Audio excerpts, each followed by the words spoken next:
YouTube, what's up? It's Sunday. I want to make this video so I make posts on my social media, and a bunch of people ask me. I ain't gonna say a bunch of people, maybe 3 or 4 people. They ask me, what are you investing in? How do you invest? What do you do? How are you able to save so much money? So I'm gonna just break into this. I'm an index investor.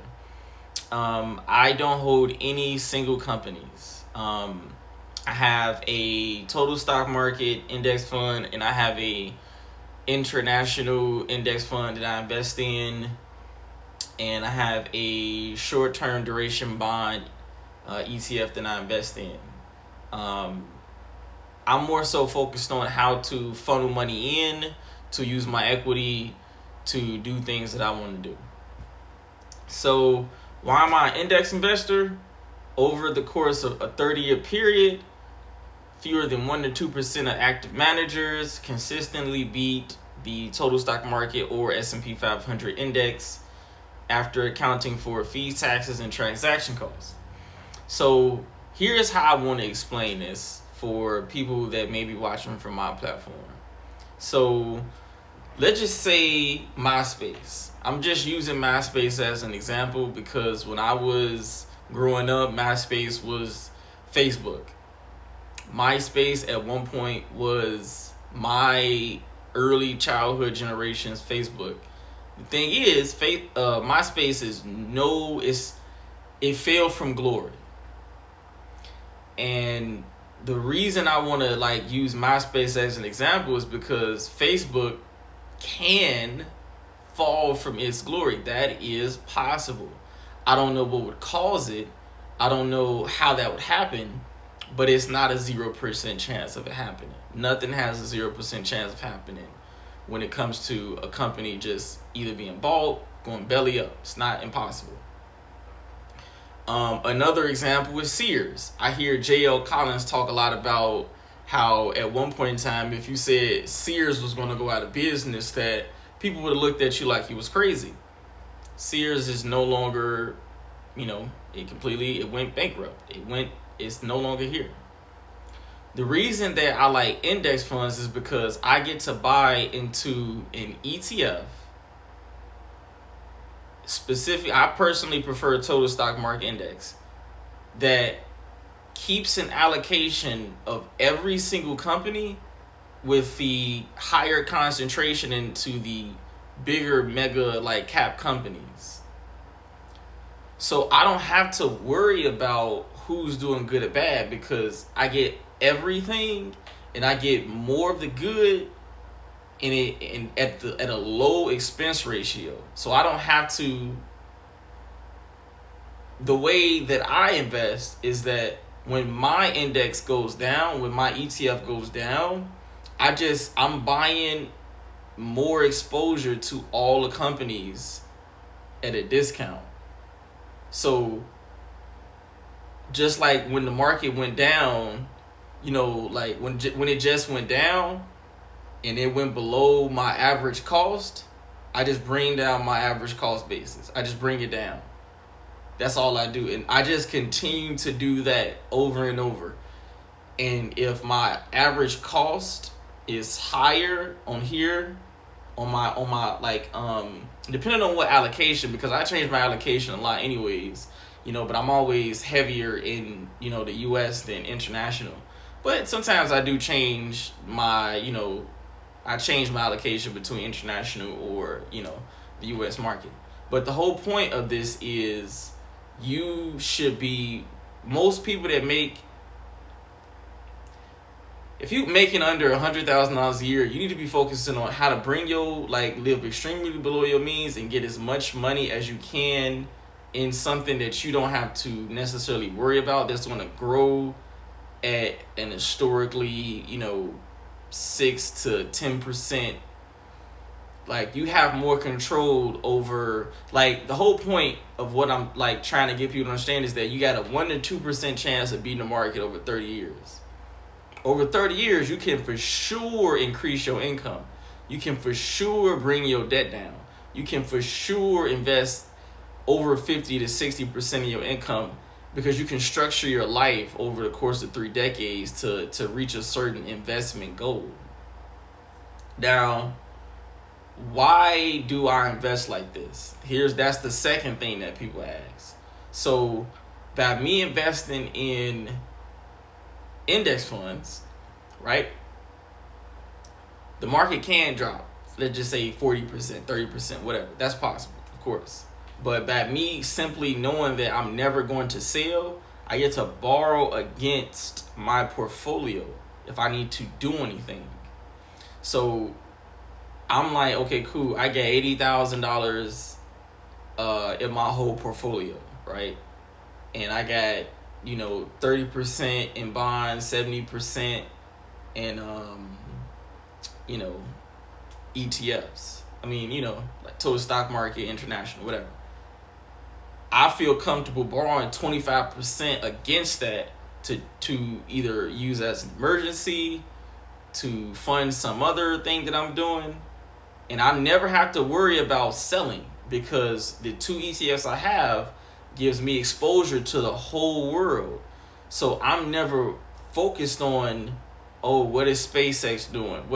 I don't have to worry about none of that. I don't feel like no one's missing out when this whole AI wave. You're not missing out, because you're trying to do what 1 to 2% of active managers can't do over the 30 years. You're trying to essentially play in a game that is possible to win, but I don't necessarily think it's the best use of your time. If I had to sell someone, and a lot of people talk about options, and I'm not saying those things aren't viable things to do. I'm not saying that you can't hedge, get some puts against SPY. I'm not saying that.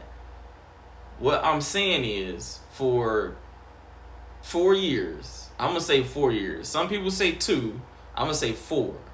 You need to be long-term investing in index funds in a short-term duration ETF, T-bills, for 4 years to get a base that you have equity that you can borrow against to further other investments. I think this is what people should be doing. I think it's not financial advice, clearly, but a few people do ask me, what am I doing? Why do I do it? And again, I don't know what companies are going to be here 40 years from now, but what I do know is that the entire stock market will be here, and the total stock market index makes it to where when a company IPOs, I get a piece of it, whether it be a fraction or 3% of the fund is invested in it. I get a piece of it. So that's how I look at it. And if people understood that you can borrow against your portfolio, then I think it would make people understand that, whoa, why am I saving my money in a high yield savings account? It gets taxed regularly. Why am I keeping my money in the savings account? Why am I keeping my money in a checkings account? Why am I using my credit card? Once you understand that if you funnel all your money into these index funds that do 6, 7, 8, sometimes 10%, and that's just over a long period of time. There are some times where the S&P 500 in the stock market goes like just full on bull, and you might get more of a return than that some years, So I'm not sure if this video, if people really gonna understand this video, but you gotta stop trying to be an active manager. I'm not saying what people can't do. I'm just simply saying that it's not what most people have the time and temperament to do. And I think that's the problem. Every time I tell people about investing, they constantly think, oh, you got to swing trade, you got to day trade, you got to options trade, I got to do cover calls. You don't have to do none of that. You could be a long-term equity investor by trying to get as much money in index funds and T-bills to borrow against to do other things with. If you could get, I'm throwing the idea out here. This is something that it's just an idea. I'm not gonna say whether or not I'm doing this or I'm doing it right now. I plan to do it in the future. But let's just say over 4 years, you know, you were able to get 100,000, 200,000, $250,000, whatever. It's you, your wife, your girlfriend, whatever. And y'all were like, okay, we see a home for 200,000, right? Let's just say you used 30% from your portfolio and then finance the rest.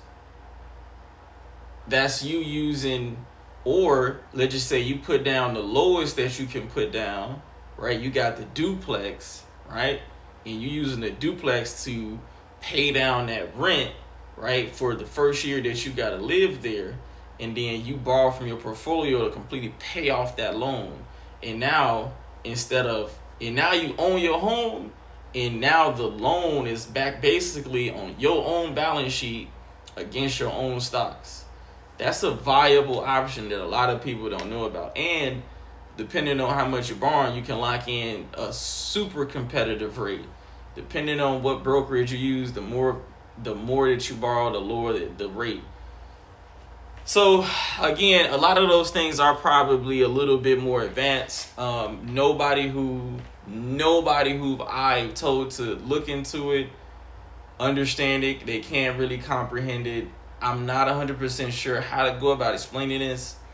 Mark Kwan, he's tried to explain it. I seen like 2 other YouTubers try to explain it, and I'm not sure what is not clicking. But it's one of the most simplest investment strategies that I think are out there. And it's called the BuyBorrowDie, like index funds. Index funds. There is no reason to invest in single companies. There's no reason. Not for this strategy. Because what you have the most control over is your ability to make money. Trying to gauge and watch the stock market is 100% possible. I've done it. It's just I'm also worried about what can someone who they just don't want to do that. They want to have skin in the game and be able to leverage what they're putting in without selling it. Because I don't sell stocks. This is should I sell it? I don't sell stocks. I'm never selling. This is a no sell stock channel. I don't sell stocks. No. I run a Bogle style portfolio, and I got 3 ETFs. One day I may show it, one day I'm gonna show it, whatever. And I don't sell. Ever. Because I know that if I put $2,000 in, just $2,000 in, I can borrow against myself. So, I don't have the savings account. I don't use a Roth. I don't use a 401k. All of my money is in my brokerage account. 100% in the brokerage account. And I use Robinhood. If people wondering what I use Robinhood. I'm not telling you what to go use. I'm not even going to put my link in the description for Robinhood, but I use Robinhood. To me, it's the simplest thing to do. I'm able to fund my entire life with my active income, and then every single dollar that I get that's left over from when I get paid or any type of pay that I make, it instantly goes into the brokerage account and to a very specific allocation, 70-30. That's what I do. So, again, index funds. We got to stop with all of this, like, I'm seeing so many people invest in Dell, IBM, just like Trump saying do this and do that.